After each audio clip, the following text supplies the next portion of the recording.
What is going on, everybody? I'm your average gamer, and in this video I want to showcase my 3 favorite armors in Ghost of Tsushima. Now this is a game I put a bunch of time into, so I'm really excited to share this with you guys. If you enjoyed this video, go ahead and smash that like button. What is going on, everybody? I'm your average gamer, and in this video I want to showcase my 3 favorite armors in Ghost of Tsushima. Now this is a game I put a bunch of time into, so I'm really excited to share this with you guys. If you enjoyed the video, go ahead and smash that like button. That would mean an absolute ton. As always, I love y'all, and I hope you guys stay smooth. So coming in at number 3, I call this one the Honorable Samurai build. This is the Gosaku armor. When fully upgraded, it gives you a colossal increase to health, a massive increase to stagger damage, and killing a staggered enemy restores 20% health. So like I said, you would want to fight pretty honorably. You don't have to by any means, but this is the playstyle that I use this for. Now, again, you want to rely on just your sword strikes, where a few hits on an enemy will stagger them, and you're able to just finish them off from there. So I'm going to talk about the charms real quick. And when it comes to the charms, I tend to use the same ones for all my builds. And there are a bunch of charms in this game that you can use for specific playstyles. You know, you can change one if you don't like one. But again, like these charms I have are just so good overall that it's kind of hard not to use them. And I'm not even going to pronounce the names of them because I know I'm going to botch that like crazy. So I'm just going to read what it does. So this one, okay, deals moderate bonus damage while at full health. This one, parries, and perfect dodges are easier to perform. The next one increases health and melee damage by a massive amount.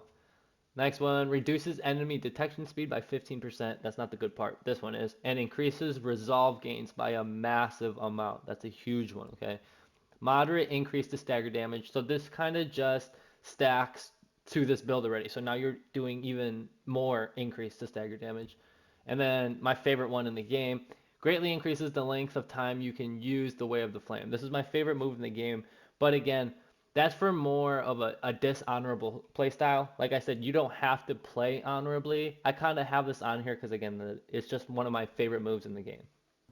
So when it comes to the charms, like I said, there are a bunch of them, so I'm not going to sit here and read every single individual one. And it also kind of depends on your playstyle. You know, so you might prefer a charm over the other. Now, again, I do kind of mess around with all these builds. I've tried every single thing. The charms that I showed you that I used, like I said, I feel like are just overall, I'm not going to say the best because you can really like fine tune a lot of these builds. But you know, it just offers you a lot overall with every single armor piece. So I'm gonna go ahead and just finish going through these legendary charms. These are like typically the best charms because you can only equip 2 of these. But do not think that the lesser charms are worse than all the other charms or anything like that. Like the legendary charms, yes, are legendary for a reason. But again, these silver ones, you know, the regular charms that you can get are exactly the ones you need to fine tune your build with. And when it comes to my horse, I do have the DLC, so this is why my horse has this really cool looking armor. And not only does it have the armor, I'll show you guys here, I can do this. You can just charge them down. So and then you just run over enemies with that. So again, this is one of my favorite builds in the game where you can just tear through enemies with just your sword alone. And if you're able to combine that with all the other playstyles that you know and you know are very good with, you can become an absolute god.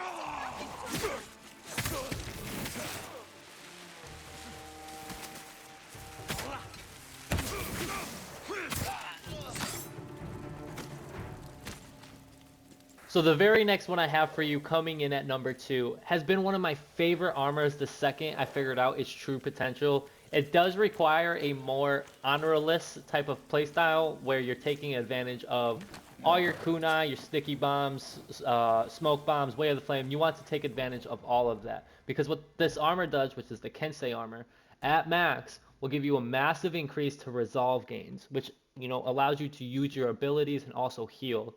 then ghost weapons deal 40% more damage. And that's not even the best part. Striking an enemy with a ghost weapon causes that enemy to deal 50% less damage and receive 50% less damage. So, say there's a group of enemies in the way, you throw your kunai, and you can use whatever move you want after that, because one, they're going to be staggered, and now you're dealing so much damage to that individual target. It's insane. Like, you really become unstoppable. Now, when it comes to the charms for this build, like I said, I kind of keep them all universal, but depending on your playstyle, you might want to use a different one. Say this one, recover one kunai after performing a perfect dodge. And that kind of goes together with this one where perfect dodges are easier to perform. Now, again, I've used every single one of them. It all depends on your playstyle. Me personally, I just like to do a massive amount of damage. I do play on hard. This is hard plus because this is clearly a new game plus version, meaning that uh, for anyone that doesn't know what new game plus is, because I see that's a very common thing, you start a new game, so you get to play throughout the story all over again, but you get to keep all the equipment and all the upgrades from your previous playthrough. So that, just gives you an incentive to play again.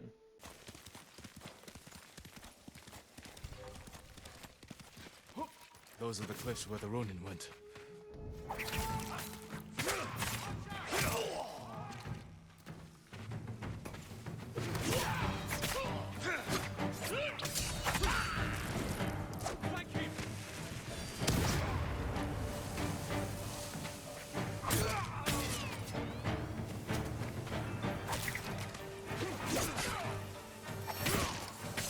All dead.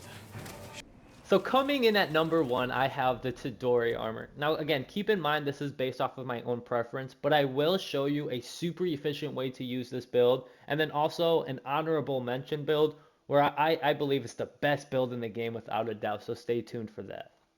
But when it comes to this armor, you have increased notching and reload speed by 45%, which means you're able to draw and shoot the arrows significantly faster. Not only that, you're able to stay in the concentration by 3 seconds, which allows you to line up those headshots. And then also, when you get a headshot, it restores 50, that's half of it, 50% of the concentration meter. That's insane. So you're able to just stay in the slowdown time permanently. Now, when it comes to the charms for this build, I only changed 2 of them, which I'll show you here in a second. And again, keep in mind that this is based off of my playstyle. I will show you a way more efficient way to use this build. But in my opinion, just because something is quote unquote better or more efficient doesn't mean it's more fun. So one of the 2 new charms is this one, where landing a headshot has a 40% chance to return an arrow. And then this one kind of combos with that, effects with a percent chance to occur are 50% more likely to occur. So you're going to have an infinite amount of arrows if you keep landing those headshots. So now I want to show you a way more efficient way to use this build. Now again, it's kind of all based off of your preference. This is more of a ghost archer type of playstyle where you're relying on terrifying enemies. You'll see here in a second.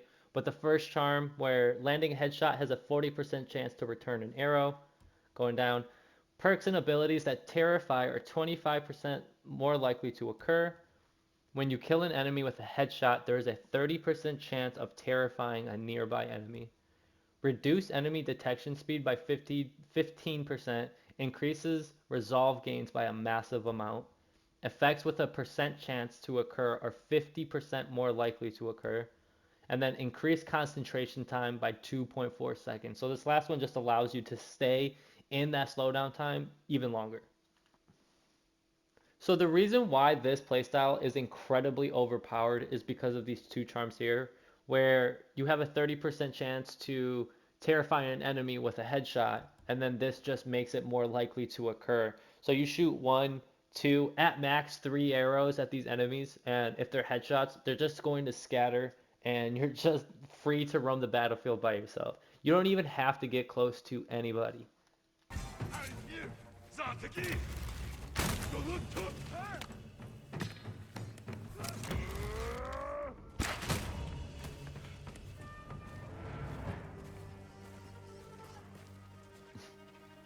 So here, watch. This is actually the only thing you need to do. I'm gonna grab all their attention. Hey, hello, hi. Yeah, you missed. Goodbye. Oh. She's scared. Bye. See you later.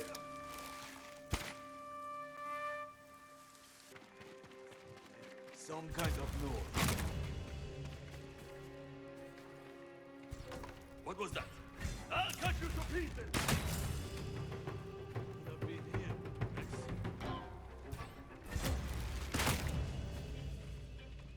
I don't want...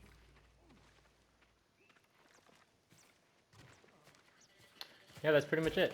That is all you have to do to everybody. You're finished! Show Another us one. surrender, fool! And like, you could even just shoot this guy to get your ghost meter bag.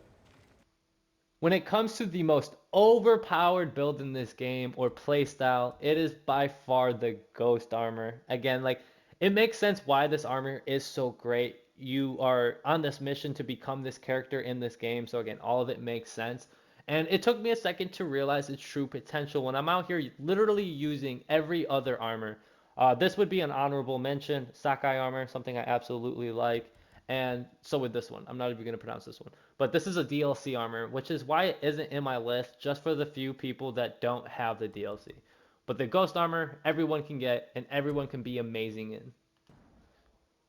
So fully upgraded, reduces enemy detection speed by 50%, reduce the number of kills needed to enter the Ghost stance by 2.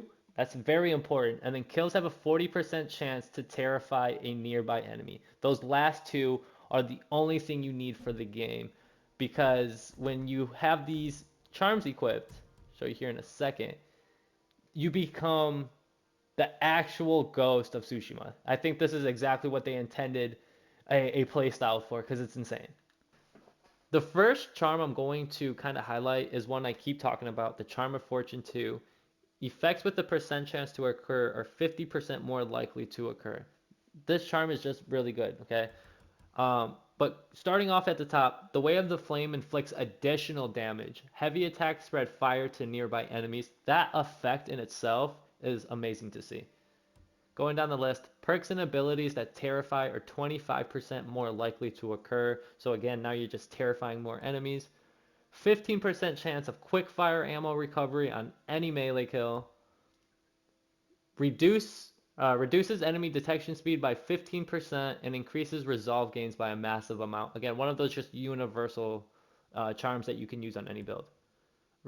Already read that one. And then greatly increases the length of time you can use the Way of the Flame. So this goes together with that one, and now you're doing an insane amount of damage, and enemies that burn are more likely to terrify other enemies. So everything in this build kind of just holds hands together and just works together incredibly well. It is insane how good this build is. Okay, so here, watch this. How many are there? Is it just 2? Nah, it's not as good. You guys will still get the concept. Oh, there's 3. Oh, there's more. Nice.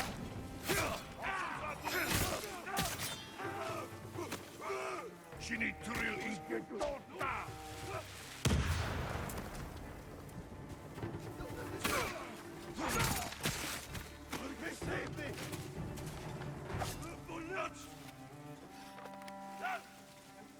You'll be free soon.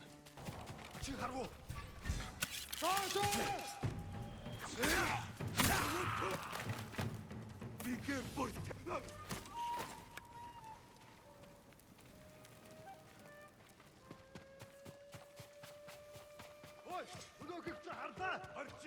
It's like, where are you going?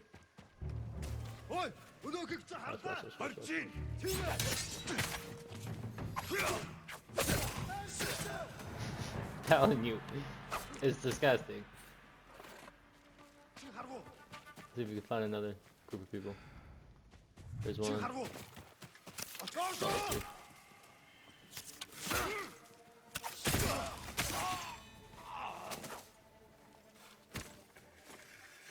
That must be because you were us fishing. Just watch how insane this is. Again, like.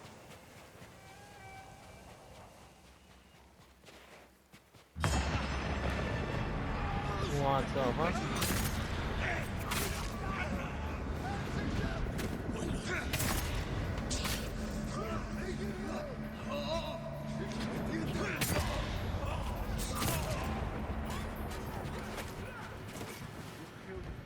I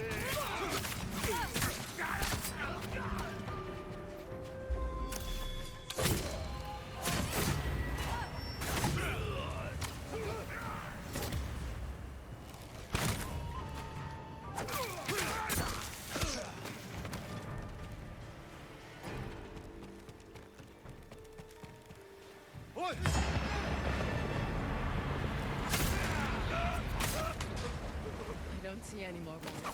Let's check the house for Kajiwara and his family.